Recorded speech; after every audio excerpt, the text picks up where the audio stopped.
नमस्कार, मैं श्रुति और आप देख रहे हैं डेन न्यूज। आइए एक नजर डालते हैं उन खबरों पर जो बनी हैं आज की सुर्खियां।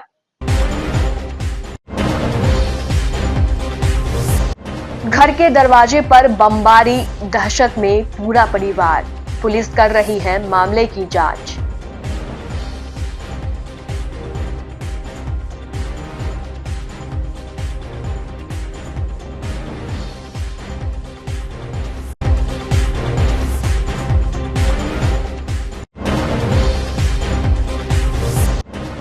नाबालिग छात्र छात्रा को चढ़ा प्यार का बुखार, दोनों ने रचाई शादी। नाराज परिजनों ने जमकर किया हंगामा।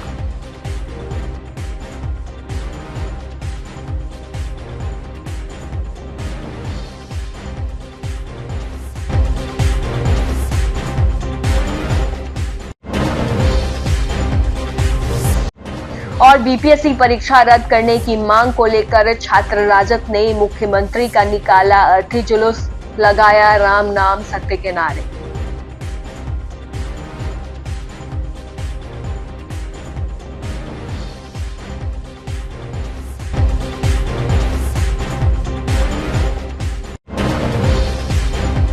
तो ये थी आज की सुर्खियां। अब खबरें विस्तार से। मुजफ्फरपुर के मीनापुर के पानापुर थाना क्षेत्र इलाके के पखनाहा में एक घर में बम फेंके जाने से पूरा परिवार दहशत में है। एक एक करके फेंके गए 3 बम घर में लगे हुए सीसीटीवी कैमरे में कैद हो गई है। ये घटना पुलिस के लिए चुनौती बन गई है। वहीं घटना को लेकर परिवार के सदस्य अभय कुमार ने बताया कि हमारे परिवार का किसी से कोई दुश्मनी नहीं है। बीते 20 दिनों से जिस प्रकार से घटनाएं हो रही है और घर के बाहरी बाउंड्री वॉल, बरामदे और छत पर बम फेंका जा रहा है, उससे हमारा पूरा परिवार दहशत में है। इसके बाद हम लोगों ने घर में सीसीटीवी सभी जगहों पर लगा दिया, जिसमें कि बम फटता हुआ भी दिख रहा है, लेकिन इसमें किसी भी संदिग्ध की तस्वीर कैद नहीं हो रही है। वहीं घटना को लेकर ग्रामीण एसपी विद्यासागर ने बताया कि पटाखे और बारूद फटने की जानकारी एक घर पर मिली है। इस मामले की जांच की जा रही है। वहीं घर में लगे हुए सीसीटीवी में भी किसी संदिग्ध की तस्वीर बरामद नहीं हुई है। मामले की जांच की जा रही है। मौके से बारूद के कुछ अवशेष और सुतली बरामद किया गया है। आगे इसमें फॉरेंसिक टीम एफएसएल की मदद ली जा रही है। इस मामले में जल्द ही खुलासा कर लिया जाएगा। पर बम विस्फोट की बात आती है आए दिन। हाँ, ये मामला है पखनाहा गांव का, जो कि पानापुर मीनापुर थाना अंतर्गत है। और इसमें हम लोगों ने अनुसंधान किया है। और ये जब हमारे पुलिस वाले वहाँ, हम लोग पुलिस वाले कैंप भी किए वहाँ पर। जब कैंप करते हैं तो कोई ऐसी घटना नहीं घटती है, लेकिन आए दिन वो कभी उनके यहाँ बताते हैं कि कभी उन्हें कोई विस्फोट करा दिया, कोई फेंक दिया। ग्रामीणों का कहना है, ग्रामीणों से हम लोग पूछताछ किए, उनका कहना है कि सर वो जो माने कि जो भी विस्फोट होता है, उसके विस्फोट करने की आवाज़ से लगता है कि ये पटाखा है। तो इस तरह से अनुसंधान चल रहा है। और अवधेश सिंह जो कि पूर्व मुखिया के बेटे हैं, बेटे या भाई हैं, तो उनका ये कहना है कि हम लोगों को सुरक्षा दिया जाए। तो हम लोग हर पहलू पे विचारण कर रहे हैं और पहले तो अनुसंधान कर रहे हैं कि क्यों ऐसा होता है। मुजफ्फरपुर में फर्जी मोहर बनाए जाने की सूचना पर शनिवार को मोहर बनाने वाले दुकानों की जांच शुरू हुई। इस दौरान दुकानदारों के बीच हड़कंप मचा रहा। दरअसल नगर थाना क्षेत्र के स्टेशन रोड और सदर अस्पताल रोड में मोहर बनाने वाले दुकानदारों पर मजिस्ट्रेट अजय कुमार के नेतृत्व में नगर थाने की पुलिस की टीम जांच की। आपको बता दें कि दिसंबर महीने में मुजफ्फरपुर स्टेशन पर से लोकल ट्रेन की टिकट को मैनिपुलेट कर लंबी दूरी की ट्रेन की टिकटों में माइक्रो स्टाम्प के माध्यम से बदलने वाले गिरोह को पकड़ा गया था। गिरोह के पास से सैकड़ों की संख्या की माइक्रो स्टाम्प जब्त की गई थी। जांच के क्रम में पाया गया कि मोहर बनाने वाले कुछ पैसों के लालच में फर्जी मोहर बना रहे हैं। इसके अलावा प्रधानमंत्री आवास योजना में दिए गए कई आवेदनों में भी फर्जी मोहर पाए जाने के बाद यह कार्रवाई की गई है। मौके पर मौजूद मजिस्ट्रेट अजय कुमार ने बताया कि स्टेशन रोड और सदर अस्पताल रोड में मोहर बनाने वाले दुकानों की जांच की जा रही है। साथ ही साथ उनसे स्पष्टीकरण भी मांगा गया है कि किसी अधिकारी का मोहर वो कैसे बना लेते हैं। जितने भी दुकान है मोहर का, उसी का जांच किया गया है कि मोहर बना रहे हैं तो किस ढंग से वो बना रहे हैं। तो उसी से संबंधित जितने भी दुकान है उसका भी जांच किया जा रहा है और किया भी गया है उस दुकानों का। कितनी दुकानों में जाता है? अभी तक 5 से 6 दुकानों में जांच किए। तो आपत्तिजनक मोहर कोई प्राप्त अभी तक नहीं हुआ है। कहते हैं प्यार अंधा होता है, जिसे हो जाए वही इसकी पीड़ा को समझ पाता है। कहने वाले तो कुछ भी कहते रहते हैं, लेकिन प्यार में जीने मरने का मजा ही कुछ और है। प्यार से जुड़ा एक ऐसा ही मामला सामने आया है, जहां नाबालिग लड़की की जिद के आगे कानून भी विवश है। लेकिन लड़की की मां है कि संबंध को मानने को तैयार नहीं, और लड़की है कि गर्भ ठहर जाने के बाद ससुराल का घर छोड़ने को तैयार नहीं। ऐसे में कानून करे तो क्या करे। पूरा मामला मुजफ्फरपुर के सिकंदरपुर थाना क्षेत्र में रहने वाले 15 वर्षीय किशोर को 14 साल की किशोरी से आते जाते मिलने के क्रम में प्यार हो गया। वह एक दुकान में काम करता था, जबकि लड़की उसी रास्ते पढ़ने जाती थी। बात इस कदर आगे बढ़ी कि दोनों साथ जीने मरने की कसम को लेकर घर छोड़कर समस्तीपुर भाग गए। इस बीच लड़की के परिजनों ने प्राथमिक दर्ज कराई। इसके बाद पुलिस ने समस्तीपुर से लड़की को बरामद कर परिजनों को सुपुर्द किया। तब न्यायालय में 164 की बयान में लड़की ने बताया कि वह घर में लड़ झगड़ कर गुस्से में अपनी मौसी के घर चली गई थी। हालांकि अंदरूनी स्तर पर उसने अपने प्रेमी के साथ समस्तीपुर में चुपके से शादी रचा ली थी। घर में आने के बाद कुछ दिनों तो लड़की खामोश रही, लेकिन तकरीबन 1 महीने के बाद मौका पाते ही फिर से लड़के के घर भागकर चली आई। जब मां को यह पता चला तो महिला आयोग की टीम के साथ शनिवार को उसके प्रेमी के घर जा धमकी। फिर घंटों चले हाई वोल्टेज ड्रामा के बाद दोनों पक्षों में जमकर बहस हुई। मामला हाथापाई तक आ पहुंचा था। हालांकि तब महिला आयोग की टीम के समक्ष लड़की ने खुद को नाबालिग होने के बावजूद विवाहित बताया और उसने 3 महीने का गर्भ होने की बात कहते हुए अपने तथाकथित पति के साथ उसके घर में रहने की जिद पकड़ ली। उधर लड़के की मां ने 2 टूक कहा। पहले भी जब मामला आया था उन्होंने लड़की को पुलिस को सुपुर्द कर दिया था, लेकिन बाद में जब वह लौटी और बताया कि गर्भ से है तो अपने घर में आसरा दे दिया। अगर उनके परिजन चाहे तो लड़की को ले जा सकते हैं, अन्यथा वह उसे बहू के रूप में रखने को तैयार है। जबकि लड़की की मां कहती है कि किसी नशेड़ी को अपना दामाद नहीं बना सकती है। शादी अपनी मर्जी से की थी। कितना दिन पहले? 4 महीना पहले। जब पहली बार तुमको पुलिस मतलब माँ बाप को हैंड ओवर कर दिया तो दोबारा फिर भाग गई। हाँ। अब क्या चाहती है? हम चाहते हैं कि लड़का के साथ रहेंगे, क्योंकि मेरे पेट में बच्चा है लड़का। घर जाना नहीं चाहती हूँ? नहीं। तो तुमको पता नहीं था, पढ़ी लिखी हो? हाँ। नाबालिग का शादी नहीं होता है। पढ़े लिखे। हाँ? कैसे पहला मर्द जो है भागी, क्या हुआ पहला बताइए। हम घर पे अपने 12 बजे मेरी मम्मी पापा हमको मारने के तेजाब हाथ में लिए हुए थे, कैंची लिए हुए थे, बोले थे कि बाल काट देंगे, नहीं तेजाब पे मुंह झोंक देंगे, और नहीं तो लड़का से बात करना बंद कर दो। तो हम बोले हम बात करवे करते थे।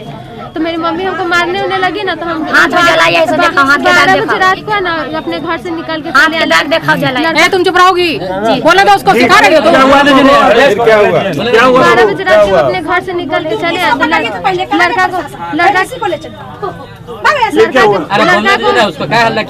लड़का के हम घर पे नहीं आए, घर के बाहर बुलाए लड़का को कॉल करके, तो लड़का बोला कि नहीं घर जाओ, अपनी मम्मी से बात करके तब आना। हम लेकिन नहीं, हम अगर नहीं आइएगा तो हम मर जाएंगे। तो दोनों साथ में पढ़ती थी? नहीं।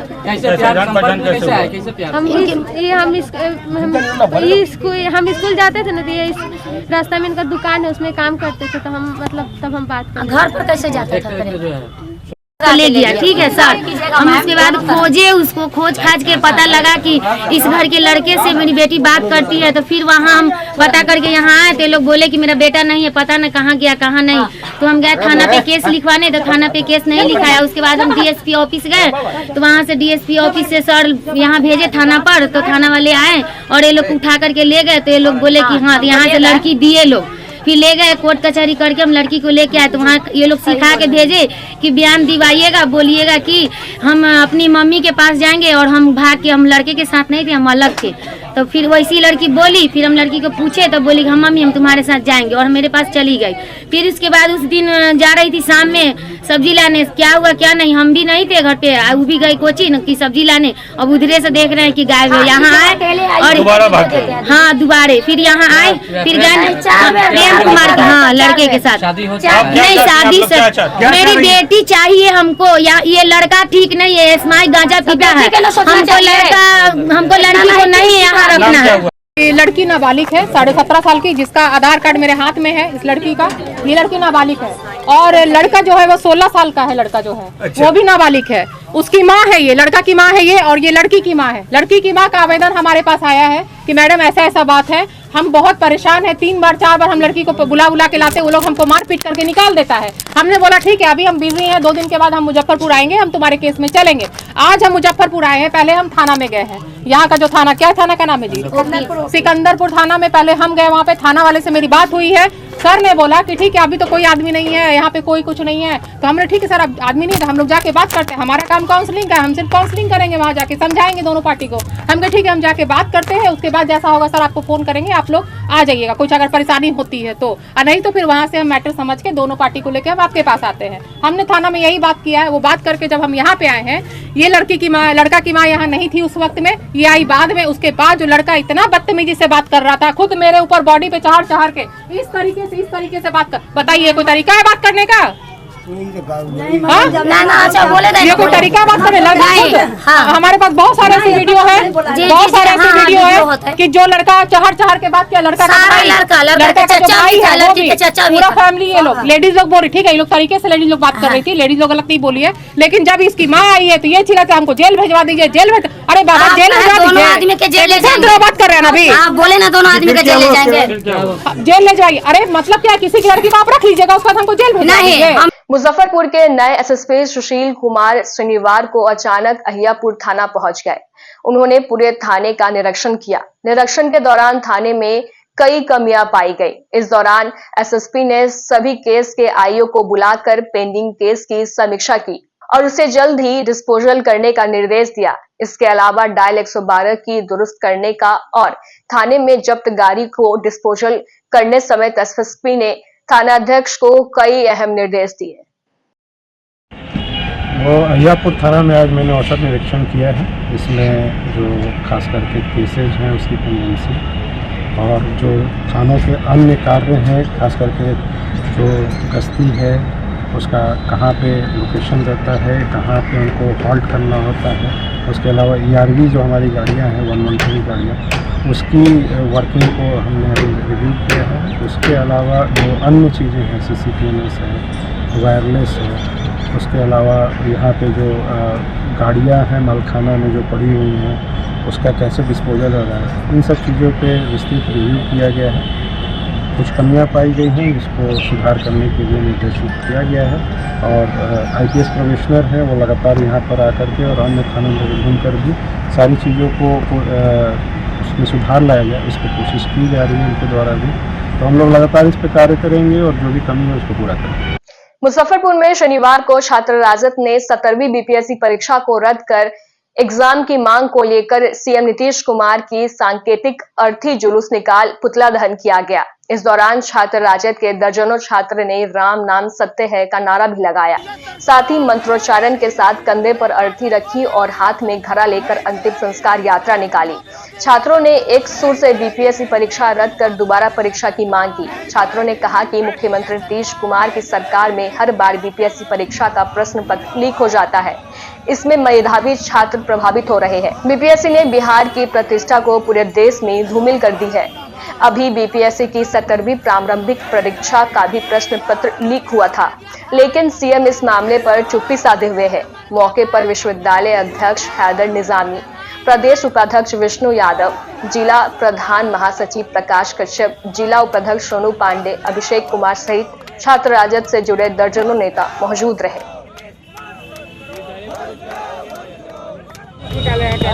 देखिए, बिहार में लगातार पेपर लीक का मामला चलते आ रहा है और ये शिक्षा माफिया जो है वह सरकार के साथ गठजोड़ करके सरकार चला रही है। पेपर लीक होने के बाद छात्रों पर लगातार हरण किया जा रहा है, छात्रों पर लगातार लाठी चलाई जा रही है, उनके ऊपर गोलियां चलाई जा रही है। इस कड़ाके की ठंडक में वाटर कैनन का प्रयोग किया जा रहा है और पेपर लीक होने के बावजूद भी पूरे देश और दुनिया में जानती है कि बिहार में पेपर लीक हुआ है BPSC का। उसके बावजूद भी नीतीश कुमार जी ये और BPSC के चेयरमैन जो है 80 से 90 लाख में एक एक सीट को बेच दिया है, जिसके कारण वह एग्ज़ाम को कैंसिल नहीं कर रहा है। और ये जो है नीतीश कुमार जी वह गांजा के नशे में पूरी तरह से लिप्त है। जब तक ये सरकार बीपीएससी का एग्ज़ाम रद्द नहीं करेगी तब तक छात्र राष्ट्रीय जनता दल लगातार आंदोलन करेगी। अगर छात्र राष्ट्रीय जनता दल का अगला कार्यक्रम यही होगा कि चीलम लेकर के पूरे मुजफ्फरपुर जिला में प्रदर्शन किया जाएगा। जी हम लोग तो लगातार उनका पुतला दहन कर ही रहे हैं लगातार, मतलब हम लोग लगातार डेली हम लोग रोड पे यहाँ से लेके पटना तक, लेकिन ये सुनने वाले तो है नहीं। गूंगी बहरी की सरकार में ना कोई, ये मतलब समझिए कि ऐसा हो चुका है ना कि शिक्षा मतलब व्यापार हो गया हुआ। यहाँ पे व्यापारी की तरह इन लोगों ने पैसा ले लेकर पूरे व्यापार बिजनेस व्यापार बना चुके हैं। इसके खिलाफ हम लोग लगातार आंदोलन कर रहे हैं और लगातार आंदोलन करेंगे जब तक बीपीएससी पेपर के मामले पे जब तक उनका कोई मजबूत डिसीजन नहीं आता है तब तक छात्र राष्ट्रीय जनता दल मुजफ्फरपुर रोड पे है और रोड पे ही रहेगा। यहाँ से पटना तक सदन तक घेराव करने का काम करेगा।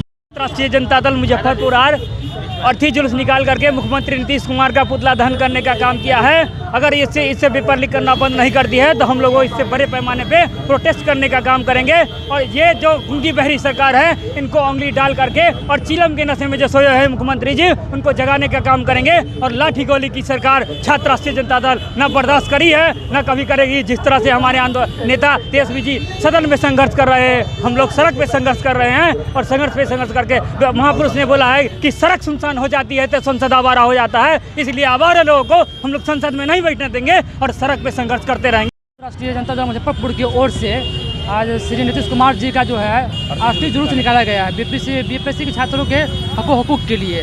हमको डॉक्टर मोहम्मद सफरुद्दीन साहब का एक बात याद आ रहा है। उन्होंने कहा था कि मुख्यमंत्री जो परिस्थिति के मुख्यमंत्री है, तो वो चीज़ हमको याद आ गया है। आज भाजपा वाले ने इनको परिस्थिति का मुख्यमंत्री बना दिया है। ये कोई काम नहीं, इतना बड़ा मामला हो गया, एक सप्ताह तक नहीं बोले।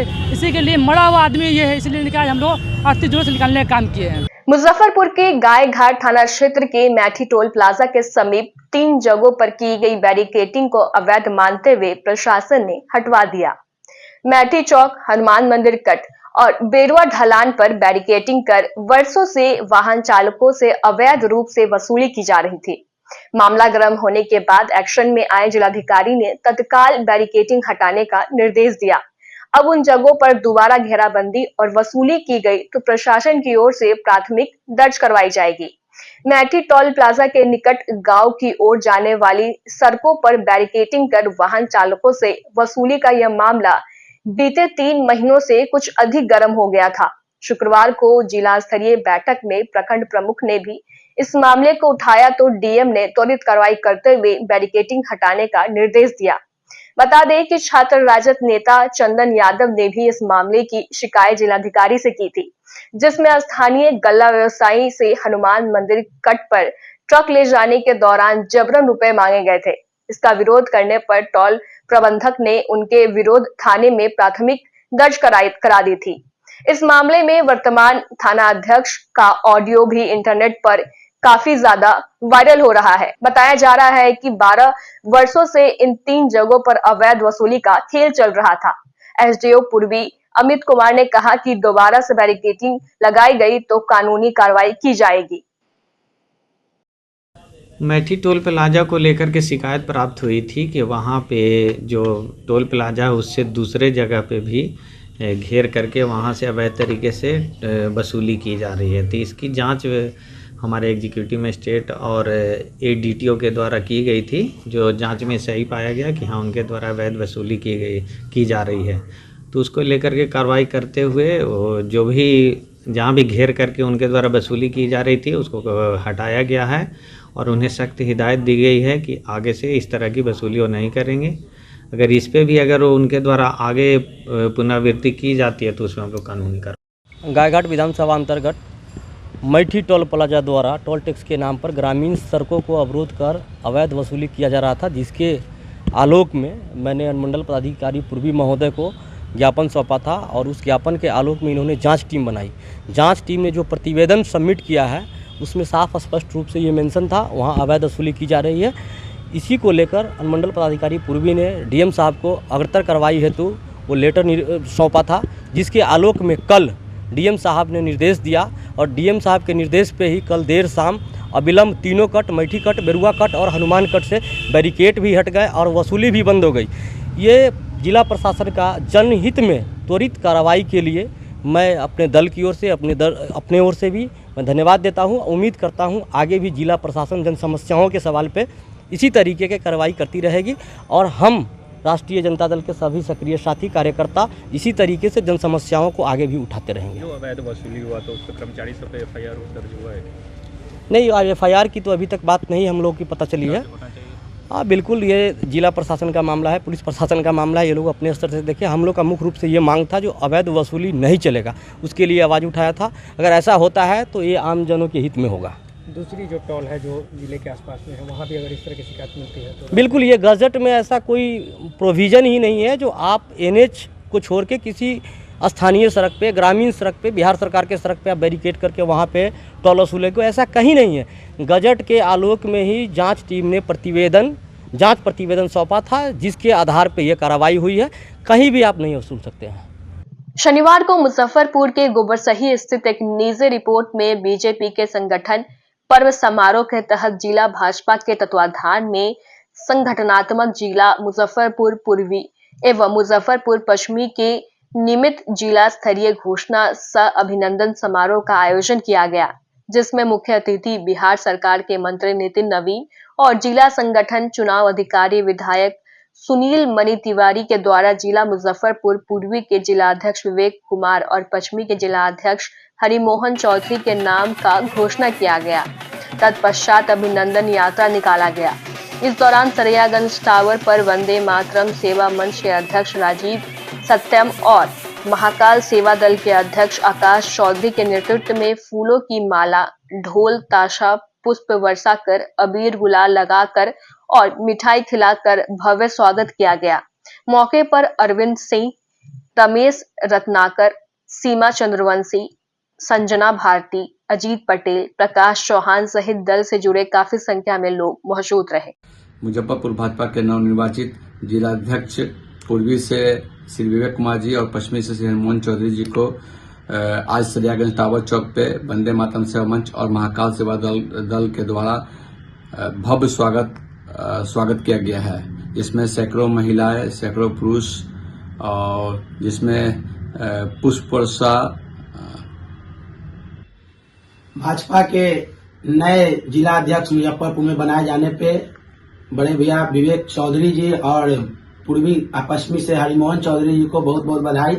आज सरैयागंज टावर पे वंदे मातरम सेवा मंच और महाकाल सेवा दल के नेतृत्व में भव्य स्वागत का कार्यक्रम किया गया, जिसमें आज महाकाल सेवा दल और वंदे मातरम सेवा मंच के सैकड़ों महिला और जेंट्स सदस्य के द्वारा पुष्प वर्षा और आरती, अंग वस्त्र और बुक्के देकर के उनका स्वागत किया गया सरैयागंज टावर। पूर्व प्रधानमंत्री लाल बहादुर शास्त्री की पुण्यतिथि पर शनिवार को मुजफ्फरपुर जिला कांग्रेस कार्यालय में आयोजित सभा में उपस्थित जिला अध्यक्ष अरविंद कुमार मुकुल, जिला प्रवक्ता समीर कुमार, महेंद्र श्रीवास्तव, पंडित मधुसूदन झा, रियाज अहमद एजाजी, अब्दुल बारी सद्दाम, नवल किशोर शर्मा, विकास कुमार टुल्लू सहित तमाम कांग्रेस नेताओं ने शास्त्री जी के तैल्य चित्र पर पुष्पांजलि अर्पित कर श्रद्धा सुमन अर्पित किया। इस दौरान जिला अध्यक्ष अरविंद कुमार मुकुल ने कहा कि शास्त्री जी का कहना था कि आजादी की रक्षा सिर्फ हमारे देश के सैनिकों का काम नहीं है, इसकी रक्षा के लिए पूरे देश को मजबूत होना पड़ेगा। द्वितीय प्रधानमंत्री, पूर्व प्रधानमंत्री लाल बहादुर शास्त्री जी के पुण्यतिथि जिला कांग्रेस कमेटी मुजफ्फरपुर बिहार के तत्वाधान में आज मनाई गई है। ऐसे महान नेता जो गुदरी के लाल, जो अपने जीवन काल में बहुत कम उम्र में आज़ादी में अपनी पूरी जवानी वो झोंक दिए। जब सरकार की गठन हुई तो प्रथम प्रधानमंत्री पंडित जवाहरलाल नेहरू जी के मंत्रिमंडल में वो रेल मंत्री बनाए गए और जब निधन पंडित जवाहरलाल नेहरू जी का हुआ तो वो प्रधानमंत्री बने। लाल बहादुर शास्त्री जी रेल मंत्री थे तो एक्सीडेंट हो गया रेल का, वो इस्तीफा दे दिए थे रेल मंत्री पद से, और जब प्रधानमंत्री बने तो उसी समय पाकिस्तान से लड़ाई छिड़ गई। जय जवान जय किसान का नारा देखिए और एक दिन अन्न त्यागने का नारा दिए और लाहौर तक कब्जा करके जो है पाकिस्तान को चकनाचूर जो है वह सिलेंडर कराने का काम लाल बहादुर शास्त्री जी के नेतृत्व में प्रधानमंत्रित्व काल में हुआ और उस समय चमकी विकास हुई। कोई चमक दमक नहीं, सादगी के प्रतीक थे। ऐसे महान विभूति, महान स्वतंत्रता सेनानी पूर्व प्रधानमंत्री लाल बहादुर शास्त्री भारत रत्न हम लोग जिला कांग्रेस कमेटी की ओर से श्रद्धांजलि अर्पित करते हैं। शनिवार को ग्लोबल कास्ट कॉन्फ्रेंस जिला इकाई के द्वारा मुजफ्फरपुर के BMP 6 दुर्गापुरी रोड नंबर 3 स्थित आवासीय कार्यालय में पूर्व प्रधानमंत्री लाल बहादुर शास्त्री और स्वतंत्रता सेनानी, साहित्यकार व पत्रकार गणेश शंकर चैनपुरा की पुण्यतिथि समारोह का आयोजन किया गया, जिसमें उपस्थित सदस्यों ने उनके चित्र पर पुष्प चढ़ाकर श्रद्धा सुमन अर्पित किया। इस दौरान जिला अध्यक्ष डॉक्टर रविशंकर चैनपुरा ने दोनों महान विभूतियों की जीवनी पर प्रकाश डाला। मौके पर जिला उपाध्यक्ष मिथिलेश कुमार श्रीवास्तव, चंदेश्वर प्रसाद वर्मा, शंभुनाथ सिन्हा, अधिवक्ता नरेश कुमार, महासचिव राजीव कुमार, संगठन सचिव डॉक्टर दीपक कुमार सिन्हा, साकेत कुमार वर्मा सहित संस्था से जुड़े दर्जनों लोग मौजूद रहे। आज गुजरी के लाल बहादुर शास्त्री जी की 59वां पुण्यतिथि मनाई जा रही है। साथ साथ गणेश शंकर चैनपुरी जी साहित्यकार, पत्रकार एवं स्वतंत्रता सेनानी हैं। उनकी 40वीं पुण्यतिथि आज ग्लोबल कास्ट कॉन्फ्रेंस जिला इकाई के द्वारा मनाई जा रही है, जिसमें आज लाल बहादुर शास्त्री जी गुजरी के लाल हैं, इसलिए कि वो ऐसे परिवार से आते थे, एक किसान परिवार से, और वो अपने कार्यकाल में जब वो रेल मिनिस्टर थे तो उनका एक्सीडेंट हुआ, नैतिकता के आधार पर वो इस्तीफा दे करके और पुनः फिर अपनी जगह पर आ गए। वो ऐसे महान पुरुष तो देश के लिए समर्पित थे, वैसे महान पुरुष की आज पुण्यतिथि है। साथ साथ गणेश शंकर चैनपुरी जी साहित्यकार, पत्रकार एवं स्वतंत्रता सेनानी थे। उनकी एक लिखी पुस्तक मिट्टी के कंचन, जो राष्ट्रपति उस समय राजेंद्र बाबू थे, उनके द्वारा उनको पुरस्कृत किया गया। आज वो हम लोग के बीच नहीं है, लेकिन राष्ट्रपति के द्वारा पुरस्कृत किया गया, उनको जो एक अवार्ड मिला उन्होंने सब पुअर फंड में दान कर दिया, क्योंकि उस समय के वैसे महान पुरुष जो पैसे के लिए नहीं, वो समाज की सेवा के लिए, समाज के लोगों के लिए वो लोग काम करते थे। साथ साथ देश की आज़ादी में बढ़ चढ़ कर के हिस्सा लिया। 1942 में नरेंद्र बाबू, महात्मा गांधी, सभी लोगों के साथ, जयप्रकाश बाबू, सब लोगों के साथ मिल कर के गणेश शंकर चैनपुरी ने देश की आज़ादी में अपना योगदान, अहम भूमिका निभाई। लेकिन उसके बाद वो 1985 में जब वो मरे, मरणोपरांत वहाँ से फिर एक लेटर आया दिल्ली से कि उनको पुनः दूसरी पुस्तक के लिए पुरस्कृत किया जाता है। हम लोगों ने यहाँ से लिख करके दिया कि भाई वो तो अभी शायद नहीं है, आप तो दुनिया ही में नहीं है, हम उसको भेजें। तो हुआ कि ठीक है, उस पैसे को तत्काल पुअर फंड में ही हम लोग दान कर देते हैं। वो भी पैसा उनका पुअर फंड में जाया गया। कहने का मतलब वैसे विभूति जो आज हम लोग के बीच नहीं है, लेकिन उनकी कुछ ऐसी बातें हैं जो जेहन में है, हम लोग उनके अनुसार बताए हुए रास्ते पर चल रहे हैं। और सब लोगों को हम आज शिक्षा दिया है, आप लोग महान पुरुष के बताए रास्ते पर चलिए, ताकि देश, समाज, सबों का भविष्य उज्जवल हो। शनिवार को social worker for women empowerment के द्वारा मुजफ्फरपुर के गोला बांध रोड स्थित श्री राधा कृष्ण केडिया बालिका उच्च माध्यमिक विद्यालय में जेंडर सेंट्रलाइजेशन विषय पर एक परिचर्चा का आयोजन किया गया, जिसमें एक्सपर्ट के द्वारा बच्चों को जेंडर सेंट्रलाइजेशन के बारे में विस्तार से बताया गया। साथ ही निःशुल्क स्वास्थ्य कैंप भी लगाया गया। मौके पर social expert Sujata Agarwal, doctor Vipin Pathak, संस्था के संयोजक बबली कुमारी, ज्योति त्रिवेदी, मीरा जसवाल सहित स्कूल की प्राचार्य व सभी शिक्षक और छात्र मौजूद रहे। आज हमारे संस्था social worker for women empowerment की तरफ से गोला बांध रोड स्थित Shri Radha Krishna Kedia girls high school में बच्चों को परेशानी को देखते हुए जेंडर सेंसिटाइजेशन एक टॉपिक है जो समाज में इसकी बहुत बड़ा विकराल रूप ले रहा है, लिंग भेद जिसको कह सकते हैं। तो उस टॉपिक को लेकर के यहाँ एक विचार विमर्श रखा गया है हमारे जो स्पीकर है और बच्चों के बीच। और दूसरा, जो आज बीमारी से बहुत लोग ग्रस्त होते हैं, मेडिसिन लेते हैं, डॉक्टर्स के चक्कर में पड़ते हैं, तो उनसे कैसे बिना मेडिसिन और बिना अंग्रेजी डॉक्टर से संपर्क किए अपने शरीर के किस पार्ट से कैसे हम उस बीमारी की इलाज कर सकते हैं। तो उसके एक्सपर्ट यहाँ पे न्यूरो थेरेपिस्ट हैं डॉक्टर विपिन जी, तो उनके द्वारा उन बच्चों को ये भी बताया जा रहा है कि हम अपने शरीर के किस प्रकार की बीमारी को किस प्रकार से ठीक कर सकते हैं विदाउट मेडिसिन और बिना ट्रीटमेंट।